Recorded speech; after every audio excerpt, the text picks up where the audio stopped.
Good morning, 8:01. January 25, malapit na mag-bull run. Anyway, eto baka makatulong. Okay.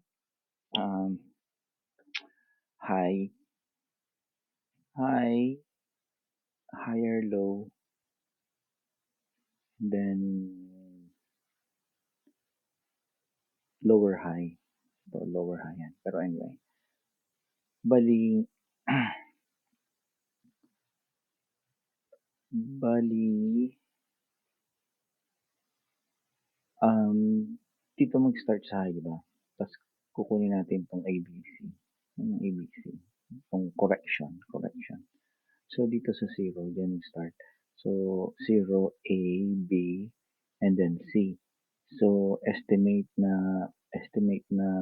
yung C, estimate lang natin from sa fibs. Somewhere around here, right? 1.4, 1.9, or the extended fibs extension. Yan. Somewhere around here. So, yun yung C. Ito yung C. Estimate lang yan. Anyway. So, A, B, C, and then ang pullback nito sa A, itong 0, ito ang 0, yan ang pullback niya. From pullback, mag-start ka na naman uli ng 0, A, B, and C. So, yeah, estimate niyan is ito, 1.4, 1.6, estimate lang yan. Right?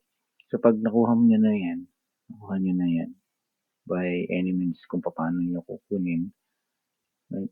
C, A, B, C. Ang pullback na to, dito nga sa 0, dito sa A, right?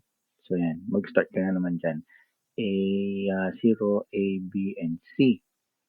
So, ang pullback nito nandito. Itong estimate na height niya.